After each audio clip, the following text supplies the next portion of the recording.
Bonjour et bienvenue dans Dungeon Attack. Aujourd'hui, on va parler des jeux que j'aime beaucoup, mais où je suis nul, absolument minable. Je sais pas quoi vous dire, en fait, c'est bizarre, mais...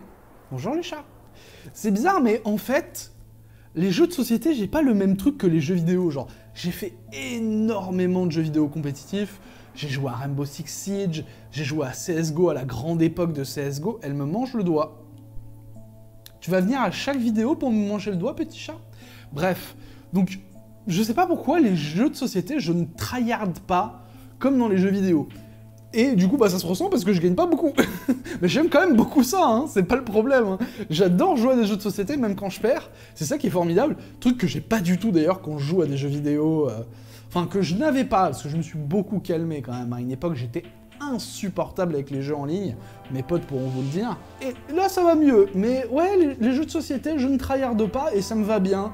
C'est mon petit truc détente. Je me fais éclater, mais c'est pas grave. Et du coup, aujourd'hui, je me suis dit que j'allais vous montrer ces jeux que j'aime, mais où je suis nul. Et on va commencer tout de suite avec Ticket to Ride London. Alors, Ticket to Ride, bon, vous connaissez forcément. Déjà, j'en ai parlé, je sais pas, une centaine de fois à peu près sur cette chaîne. Il n'y a pas 100 vidéos sur la chaîne.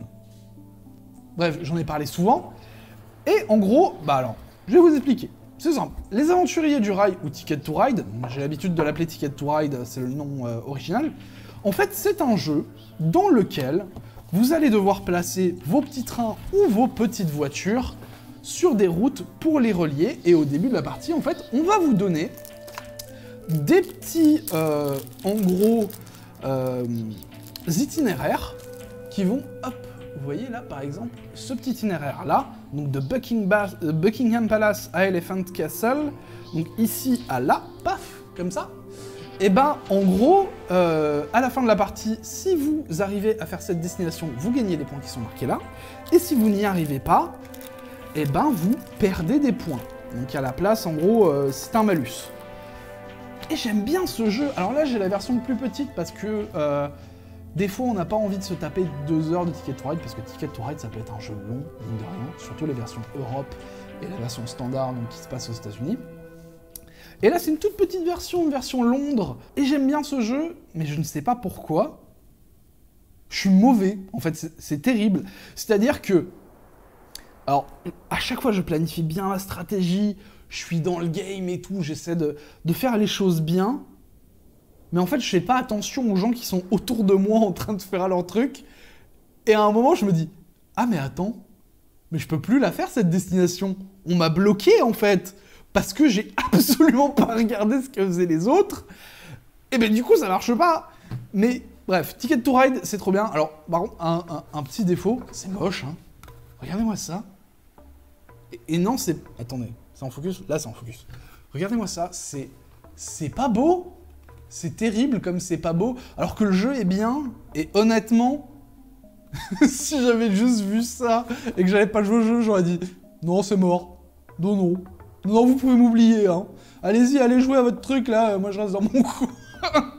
Mais non, Ticket to Ride, c'est bien. Bon, je suis mauvais. Comme je dis, je ne vais jamais regarder de guide sur comment jouer correctement à Ticket to Ride. J'ai pas envie d'être un joueur compétitif de jeux de société, voilà.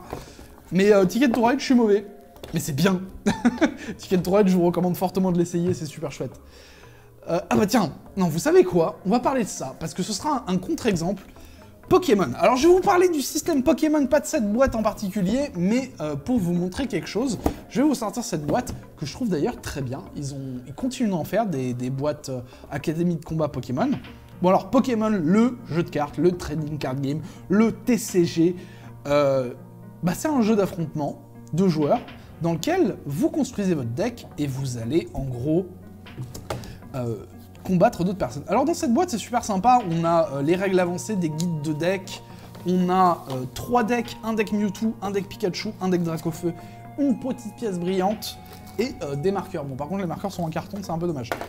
Et on a un petit board pour jouer au jeu à 2. Et c'est super cool, dans cette boîte, il y a vraiment tout ce qu'il vous faut pour commencer à jouer à Pokémon.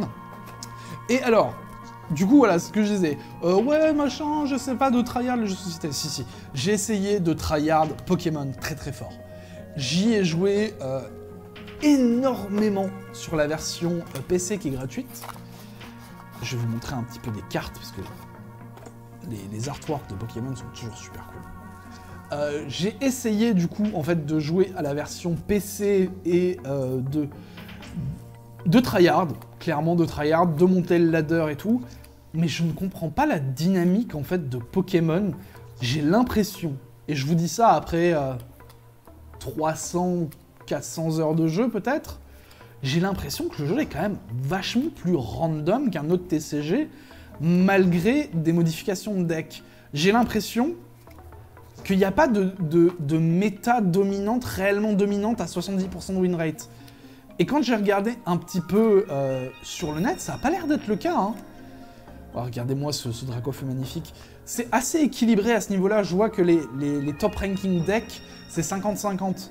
C'est-à-dire que c'est une défaite, une victoire, une défaite, une victoire. Des fois, ça monte jusqu'à 60, mais on n'a pas de deck 70, 80% de win rate, comme il peut y avoir à certains moments dans Yu-Gi-Oh! Parce que moi, à la base, j'ai énormément joué à Yu-Gi-Oh!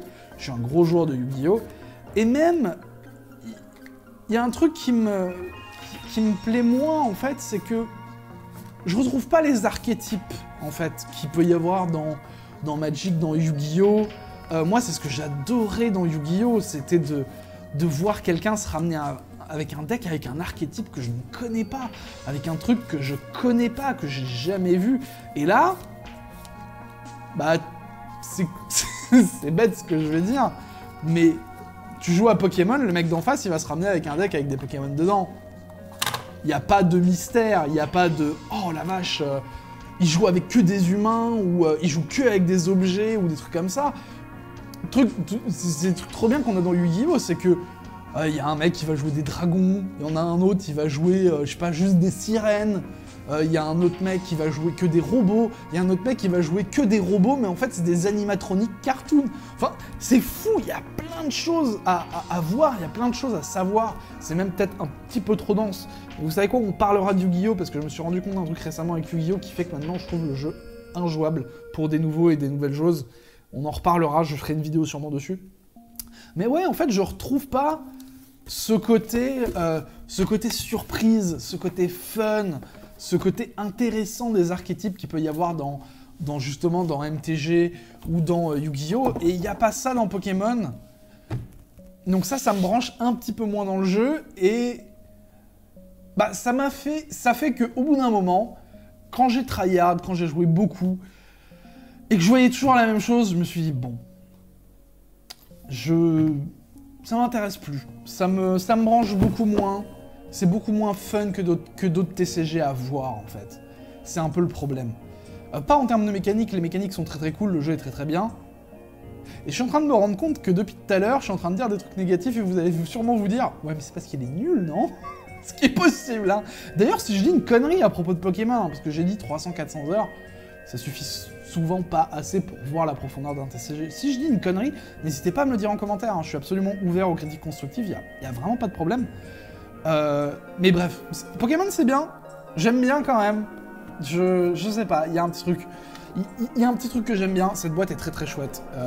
Les boîtes Académie de combat, je vous les recommande. Elles sont très très bien. Mais ouais, je suis mauvais. Je suis mauvais au jeu. Et le côté archétype, ça me branche un peu moins qu'il n'y ait pas ça. Allez, on va sortir Funfair. Alors Funfair, j'en ai fait une review, vous l'avez peut-être vu passer. Funfair, c'est un jeu absolument formidable dans lequel on doit construire un parc d'attractions et en gros faire en sorte qu'on ait plus de points que nos adversaires à la fin de la partie. Alors c'est très très beau, c'est très très bien produit, fait par Lucky Duck Game, vous voyez le plateau est magnifique.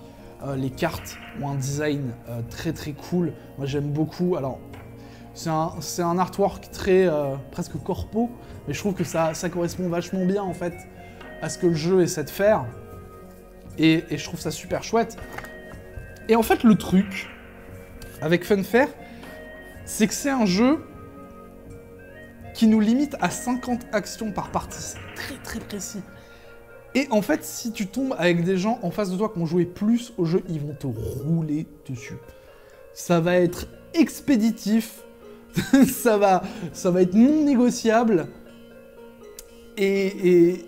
Alors, j'allais dire, tu vas passer un mauvais moment. Même pas, en fait. Même pas, tu vas faire ton petit parc, tu vas kiffer la vibe, tu vas mettre des petits sièges chauffants dans ton tramway, et ça va être trop bien. Et c'est pour ça que j'aime Funfair, en fait, son thème, il est super chouette. Le thème est vraiment cool. Les composants sont vraiment super chouettes. On a un petit ticket pour le premier joueur, on a des espèces de petits jetons pour l'argent.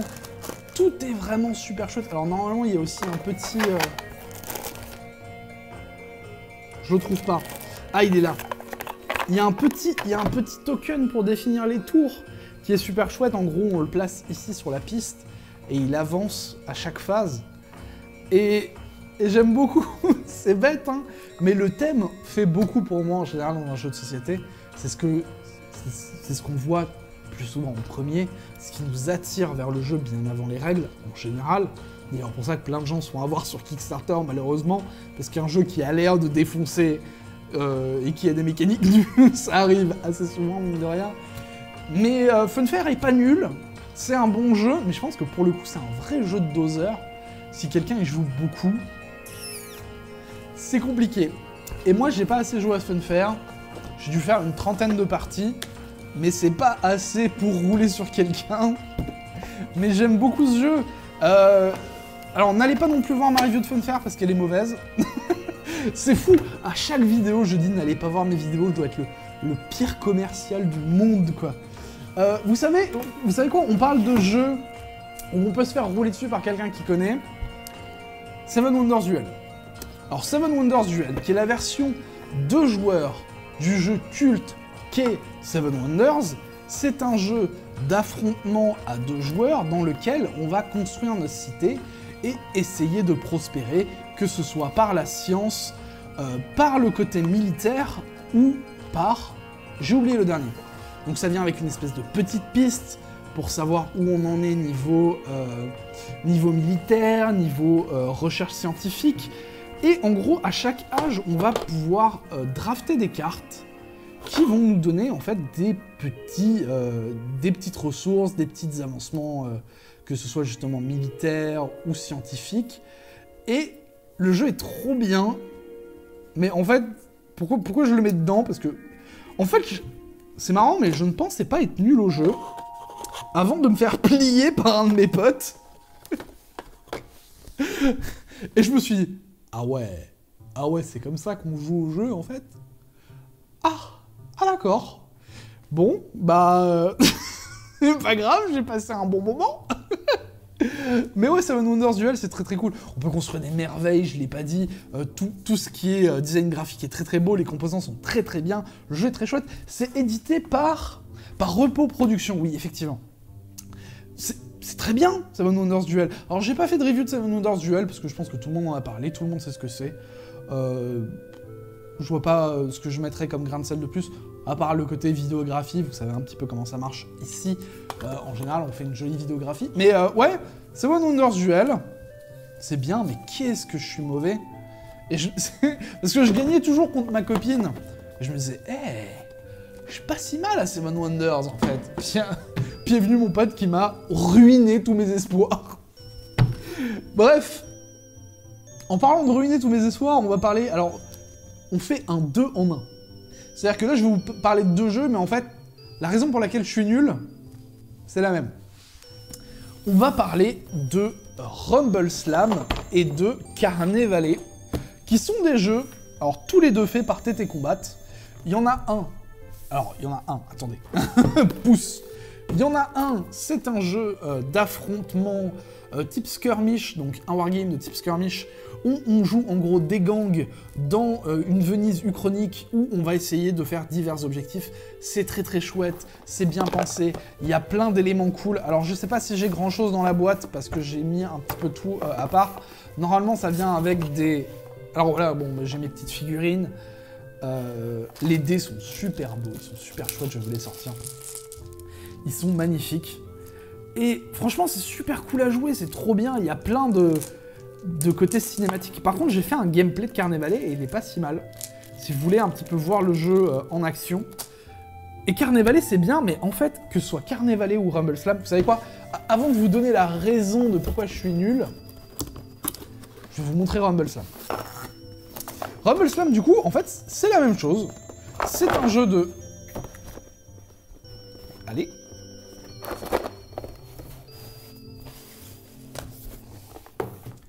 Donc, Rumble Slam, alors c'est à peu près la même chose que Carnevale, dans le sens où c'est un jeu de skirmish par équipe, où en gros, dedans, on va affronter une autre équipe et tout. Alors là, par contre, on est vraiment sur du combat pur, hein. On est plus...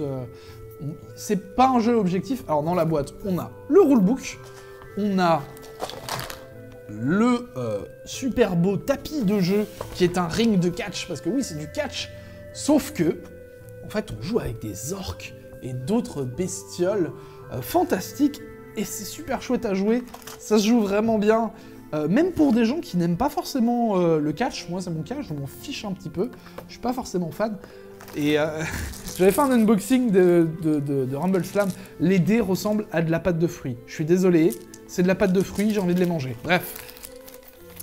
Et voilà, Rumble Slam c'est très bien, donc j'en ai fait l'unboxing, allez voir si ça vous branche de voir un petit peu plus ce qu'il y a dans ce starter set. Et alors, du coup, on vient enfin à la raison de pourquoi est-ce que je suis mauvais au jeu. Bah c'est simple en fait, c'est un jeu où il y a des jets de dés, et j'ai fortement l'impression que ma chance est partie acheter un paquet de cigarettes et qu'elle est jamais revenue. Sans déconner. Dans n'importe quel jeu où il va y avoir des jets de dés, vous pouvez être sûr que c'est moi qui vais faire les pires jets. C'est-à-dire, vous faites un tournoi de Dice Throne avec moi, vous êtes sûr que vous allez gagner. Hein. Allez-y, hein. Franchement, franchement, je vous donne un tips. Pariez du fric. Hein. Franchement, pariez du fric. Vous mettez 100 balles sur le fait que je passe même pas les poules éliminatoires, vous êtes refait, votre loyer il est payé. Et du coup, ouais, c'est pour tous les jeux où il y a des dés, je galère à ranger la boîte, quoi, c'est terrible. Mais en fait, c'est plus flagrant dans un wargame où en fait chaque action est décidée avec des dés. Mais par contre, Rumble Slam, ça défonce. Carnevale, ça défonce. Carnevale aussi, je fais un unboxing en plus du gameplay. Rumble Slam, je vais sûrement en faire un gameplay aussi. Ce sera peut-être pas le même format que Carnevale parce que ça m'a pris beaucoup de temps à monter. Ça a été très long. Mais voilà, quelques jeux où je suis mauvais, mais que j'aime bien quand même. J'espère que cette petite vidéo vous aura plu. En tout cas, moi, je me suis bien amusé à la faire. N'hésitez pas à rejoindre le Discord, il est en description. En ce qui me concerne, je vous fais des bisous, prenez soin de vous, ciao!